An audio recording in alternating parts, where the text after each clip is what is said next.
It's going to be Falcons Ap.Bren on the blue side up against Liquid Echo on red. It's been a while since we've seen few on this Julian. A lot of the Julians in MSC, from the group stage to the knockouts now, have been in the jungle, and they've been good. And now I want to see how a melee ranged mid might work, because look, they sent him home early. Yep, I think, a lot of it comes with a bit of sacrifice. Yes, you have some good CC, you're a big toolbox as a mid laner, but more importantly, in the earlier stages, you're not going to have a lot of control over that mid lane. Yep. And that's trouble for Kyle TZ and Ogwin. Look at that. Kyle TZ struggling to get the farm up, going quickly, going from the purple down to that small camp all the way, while again, Ogwin sent home too. I think they're just taking shifts. Yep, I mean, that's the beauty of it all, right? I mean, if you dies here, then it's going to be a lot of trouble for the rest of the team. I'm expecting Liquid to try and play around that priority, so that's why we see that the side laners from FCAP being very, very aggressive whenever Kyle is nearby. Yep, Kyle here just taking that crab, checking if Benny Cutie is free for the taken. JP watching out for the flank. All right, that's the gold lane situation. I think Marco's doing well. Up top, how about that? Flap versus Sanford, rather. Yeah, this is going to be a little interesting, right? Because Sanford, especially when you're Paquito into Terizla, generally Terizla can control this lane clear much faster than you in the earlier stages of the game. And then once you start rolling around mid, it's a bit of a toss-up, right? It's all off of that very first turtle, who's walking away with more gold at the end of it. Now it's spawning in just a few seconds. Kyle TZ can make his way there. That is Carl TZ as well, making a beeline, rushing his way with Sanji right next to him. And I think Few is trying to get to level 4. Not that he needs it, but I think that just the scaling of his skills will help. Oh, absolutely, right? I mean, he needs to make sure that Flap TZ is also, in control of this lane. More importantly, at least they do deny this. Kyle is attempting Grand Theft Purple. He does get it, trading out for the turtle. Carl TZ secures. Ogwin at less than half health. That's a non-starter. Neither team drawing first blood just yet. I'm thinking whether Carl actually wants to go for the invade, but it looks like they're not going to do it. That's going to be one potential camp that they could fight later down the line. But at the same time, right, both Ogwin and as well as Few making sure that they're sticking together, because, again, not a lot of wave clear in the mid lane, allowing TLPH to make that first rotation. And a lot of those rotations are ending up in bottom. Whether you like it or not, there's a brewing fight there. There has been for the past couple of minutes. It's just neither team are looking to engage. JP taking the long bush. I think Ogwin is all the more aware. Neither want to pull the trigger first. Oh, here we go. Carl TZ inside FCAP's jungle. Kyle goes ahead, pulls the retry, and he's swinging away. They both let go. Oh, here comes Flap TZ, jumping in with the penalty zone. Tempest the blades up. Kyle TZ heavy spin, trying to survive. Kyle TZ at a third of his health as well. Kyle TZ barely standing. Either of my kids draw first blood. It's unfortunate. Sanford, JP, and Sanji were trying to figure out where exactly he's going to exit through the jungle, and that's the meaning of having priority. I mean, great job on Kyle TZ winning out on that red tree, allowing him to extend the timer for how long that purple buff is going to stick on him. Liquid Echo have to play a little slower because Kyle, he's a menace. Look at him. JP missing the combo as Kyle TZ just dancing on through, looking to take this little wanderer. Ends up spending retribution. Few very low. Sanji with the feather strike. JP popping the primordial wrath. No one home. Liquid Echo struggling to find any conversions here 4 minutes in. And even for Super Marco, he's honestly doing a really good job trading against Benny QT down in this lane. We'll double check on how much gold has been distributed, because we did see a couple of river crabs going over to Benny's side. Now, 7 seconds left, right? Next turtle is going to start spawning. I think Liquid Echo really need to think about how exactly they're going to attack the map. They can't just focus on Kyle. And yes, you want to be able to relieve pressure from Benny QT, but sacrifices need to be made. All right. Luckily, it was Liquid Echo who secured the first turtle. So they have that economic advantage, and that's what keeps this gold lead relatively close. Falcons Ap.Bren barely about 600, 800 ahead. Sanford catches a face full of a Fuse combo, and Flap TZ and Ogwin pulling turtle over their side. 1v1 between Few and Sanford, putting Sanford about a third of his health. Oh, wow. Flap TZ acting as the enforcer, keeping Carl TZ at bay. They're going to be rotating around here. Oh, even Feather Airstrike commitment? That's a huge skill spent by Sanji. We know in Fury forces Sanji to flicker back out. Kyle TZ secures the turtle, coming in, jumping through the walls. Carl takes it out on Ogwin. That's one down for Falcons Ap.Bren. Now Sanford looking to knock out the Filipino cannon. In comes JP, the flicker out from Flap. Few still dueling with JP. In comes the kill. That's 2 down. 4 Falcons Ap.Bren. JP still up. Kyle TZ takes him out. Few takes out Sanford. Huge trades. Delayed wins for the Falcons. But Liquid Echo left reeling. Ooh, boy, what a trade. What an extended fight this is. And it's not over yet. Tempest Ablaze. No. They know his flicker was spent.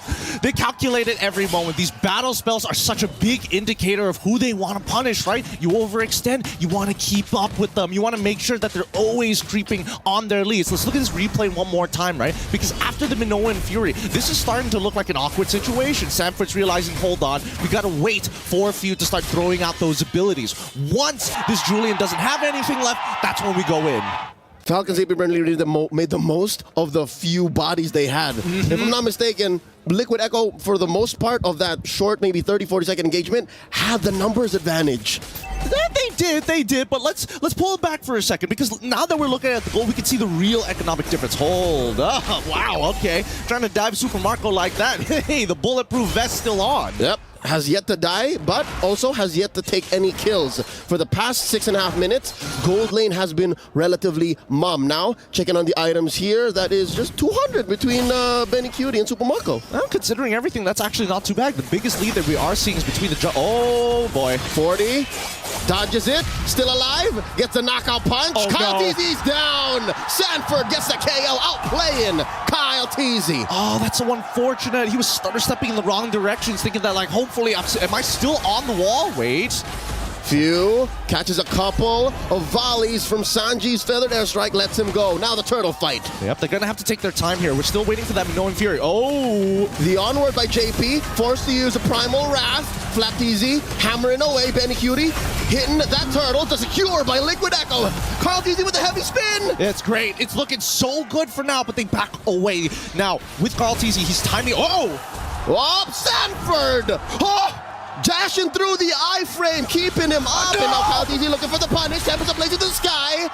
Finally, Kyle TZ gets 1 over 40. I'm telling you, this game is just taking your breath away, brother. This is one of those where every single crumb is going to be fought for. And so far, Kyle TZ having the biggest lead in the game. Before we get into our next fight, this tier 1 should fall, and hopefully TLPH, they back off. They've already expanded so many resources. Multiple wins for Liquid Echo down bottom. Forced the flicker out of Super Marco. Took the tier 1 anyways. And here's another look at that 1v1. Oh, so beautiful, right? Like Sanford, he's thinking about the many different angles that he can go through. But the worst part about it is that if you have iframes, it's hard to land the heavy left hand to give you that extra shield. He would have loved the extra movement speed, but without that shield, he just pops. Yep, couldn't have his cake and eat it too. He can only really move out of the way or get the shield and then maybe fight a little bit more to get some backup or maybe even kill the Ling. But now, oh no, View! The iframe out of the dash! Survives that 2v1. Now in comes Kyle TZ again.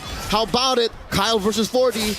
Chapter 3, they're backing out. All right. The trilogy isn't done just yet. Kyle might still go for this, but I think for the most part, Sanji has got him covered. Ooh, looking to burst down that Farsa, but no, Kyle's just gonna end up taking tier 1. Yeah, like Kyle he's so strong right now. He's so far ahead of the game in comparison to Carl TZ, but it's all about decisive action, like I said at the very beginning of the game, right? Despite Liquid Echo, we're losing out on a couple of trades. The gold lead isn't too far. They've gotten 2 turtles. They're basically trading 1 for 1 when it comes down to turns, and even during the items, right, we now are seeing Liquid Echo putting respect on FCAP's name. I'm seeing, at the very least, making sure that they've got Feather already, wait, sorry, not even Feather, sorry, Blood Wings coming in from Sanji to keep himself alive. Yep, and going between the low econ heroes, Frederick was right. He mentioned that Terizla, despite being relatively low gains. Oh no! Ooh. JP come in, the flicker combo. Feather strike from Sanji. They cancel through. Down goes Benny Cutie. Marco gets his head.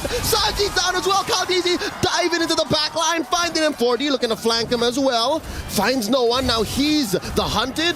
Ogwin healing them up. 40 says let's regroup. This is not a good fight to take. And that leaves Kaldizi's purple up for them to savor. What a snap! That's what you need to see. Decisive action time and time again. And it looks like Falcons Ap.Bren, they're also looking at least looking for a timing on these waves. Before that Lord spawns, we need to start taking them out. And looks like Falcons Ap.Bren looking to blitz it. 40 here at a third of his health. JP in the same situation. Oh wow, 3 big bodies put up between the major objective and Falcons Ap.Bren. Carl.Tz can still get this. The penalty zone coming in. The SOD, no one home. JP taken out. Flap.Tz traded for. That's another one. Super Marco taken out by Kyle.Tz. And there's a big knockup. I mean, no one Fury. Sanford's down. 3 for 2. But the major objective scored by Falcons Ap.Bren. All this while, Benny was just working up top. He's just farming. He's just getting that compound interest when you leave him alone in a lane, man. You can hear the money just drop it on the floor. Next tower falls. That's not too bad. But now the mid-tier 1 falls for Liquid Echo, and that's where all the problems are going to start beginning, right? Invades are going to be more prominent for Kyle.Tz, even honestly with this with this considerable lead. 9,000 gold on him alone. But when we look at the damage dealt, you can see that Sanji, again, with less items, less econ, less gold, is still having some relevant numbers. Which is the allegory of this whole situation. Liquid Echo, the more aggressive team. If you try to take out Sanji, you still have Benny Cutie and Sanford to deal with. That's not a clear go at a team fight because there's so many damage sources for Liquid Echo. So with that said, Falcons Ap.Bren are playing the map. A huge push up top, in mid, down bottom. Kyle.Tz did leave that there. Now Carl.Tz. He has a big question to answer, like, who do I hit with a heavy spin? He's only been using it to disperse, really. Pretty much. I think he's been also just holding it for as long as possible during these turtle fights as well. I mean even the Lord fight, he basically wasn't even there, so I can't even say just yet. But now, with the Guardian's helmet, that's going to keep him alive a little bit longer. However, Falcons Ap.Bren, at this point of time, right, after the Lord push, really good punish, right? You found 2 kills, you got the Lord, but now you've gotten every single outer turret. You can see now there's a much clearer lead for Falcons Ap.Bren. 5,000 gold, now looking to extend it to at least 6 or 7 if they don't lose the next fight. Yep, the biggest so far in this 12-minute bout. Now the purple in jeopardy for Liquid Echo. Are they going to try to save this for them? Ogwin coming in through the line of fire, does survive with a motivation roar, and Falcons Ap.Bren just going to be happy with playing footsies.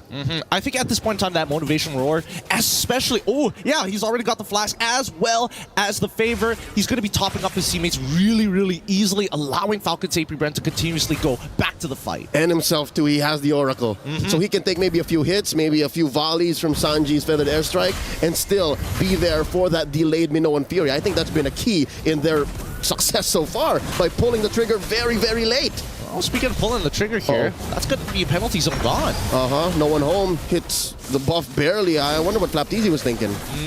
I think Flap.Tz was like, if I happen to clip him, we go. If nothing, we just back away. There's a lot of disengage mechanics. Yeah, which makes sense. If that was an all-in, he would have done the animation cancel flicker, because it's still up. So maybe he was just baiting something out from Liquid Echo. The cavalry did not bite. I mean, they gotta tickle him somehow, right? Especially when you're going for these coin flips. This is a relatively safe coin flip. Just a little bit. Yeah, just a little bit, right? Just to get a little bit of a and get a reaction out of them. But still, stone cold from the side of Liquid Echo. If there's any momentum that they have to generate, it's first figuring out a way to lock Kyle.Tz down and then bait Super Marco in. All of this on condition, though. Ogwin and Flap.Tz have just been absolute brick walls. Lord Dance already upon us. Carl.Tz and JP showing themselves. The rest of Liquid Echo making themselves scarce. Ogwin spots a couple more. Carl.Tz working on his purple. And JP holding his ground here at the Y-brush. They're going to take their time with this again. This is the calm before the storm. The waves are pushing in. It's not in the favor of Liquid Echo. They've got to do their housekeeping while Falcons continue to somewhat play this dance. They don't want to overextend here walking into that Y-brush, but now that they know where Carl.Tz is, that's a lot of relief. That's right. I wonder if they know where Sanji is too, and Benny Cutie. Sanford just barely making his way to the fight. Ogwin catches a few hits. The Sanji already spent up. Taps the blades up. Down goes the Farsa. Minoan Fury into the back line. Benny Cutie spearing away for his life. Kyle.Tz gonna be kiting through. Few catches Sanford. Puts him down to less than half health. Same situation for JP. JP coming in. Earth Shatter and onward. No one home. They let go of the conceal by JP. Gonna try to relocate. Caught by Few. Flickering back. Oh, caught in, and there's a jump by Marco. Gets caught into the wall. They need to kite through. In comes a penalty zone. He's hit hard, and now they're jumping forward. Super Marco on Selford. Oh, he finds one and another. 2 free kills for Falcons Ap.Bren. Kyle Teasy in trouble. Not before he takes out Kyle Teasy. Teasy's on the ground. JP and Sanji, the only ones left. They're going to crack right through. The inhibitor of the base is exposed. 15 minutes into this game, and the Crystal is under threat. Oh, Sanji gonna throw them out. Can he? There's a wave. The Minoan Fury spent in. They gotta respect the firepower. There's no wave in mid. I mean, 13 seconds on Benny Cutie and Sanford. Can he hold? He's All right. gonna try. Penalty zone's out. They force it through. They're gonna force it through. The brute force damage of Falcons Ap.Bren. Draw first blood in this best of 5. What a game here to kick things off between these two Filipino giants here.